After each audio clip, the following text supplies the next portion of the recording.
Hey, what's up guys? Welcome back to the channel. And in this video, it's going back to work. We're not working on the Z. We're not working on the work truck.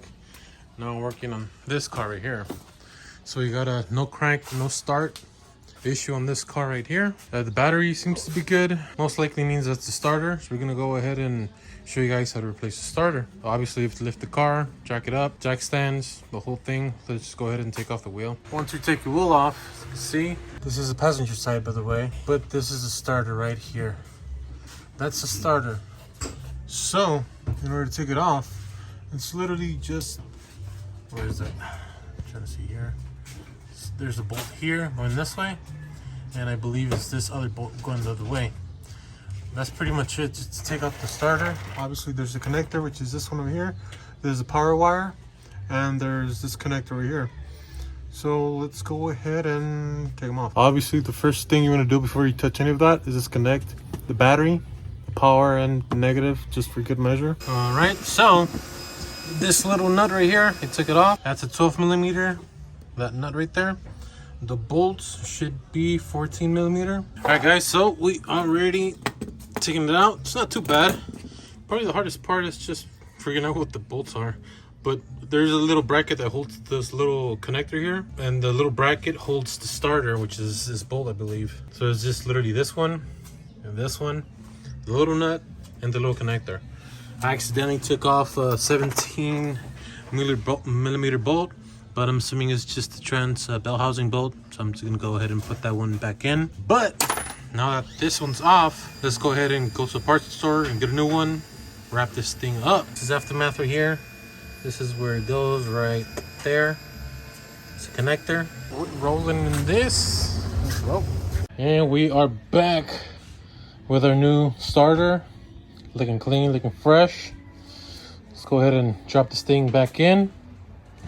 And we did test the old one, and it would shoot out, but it wouldn't spin. So that was definitely the problem. All right, guys. So as you can see, let's go in here. I already have started this bolt right here. This is the bracket I was telling you about, the connection. Right there, as you can see, I already connected the little connector. And that's the bottom bolt right there. These are, I think, power steering lanes, I believe. I didn't really have to take off that bolt, but I thought it was part of it, but this isn't required. But it's literally just this bolt and this bolt right here with the bracket on for the connector. And that little nut right there. So I'm pretty much basically already done. So let's go ahead and tighten these bolts up. All right, with that, we got it all buttoned up. The thing, the bolts, everything over here. So it should be good to go now. All we need to do left is put the wheel on and start it up. We got the wheel on, car's dropped already. All that's left to do, connect the battery once more. You guys can see it's already connected. And it does have the cover here. Let's go ahead and put on the cover. There you go. Put this cover back on. The associated clips with it. And we should be good to go now. So let's go ahead and give it a first start up right here with the new starter. All right, let's jump in here. New starter. Yes, sir. There you go.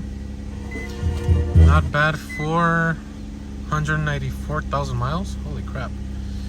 So there you go. And that, my friends, is how you replace a starter on a 2004. I'm sure it's things from 2003 to 2008, I believe. But this one in particular is a 2004 Infiniti FX35. With that being said, hope you guys enjoyed the video. Make sure to do the things like, comment, subscribe for future content. Follow us on IG, Los Meros Veras. See you guys next time.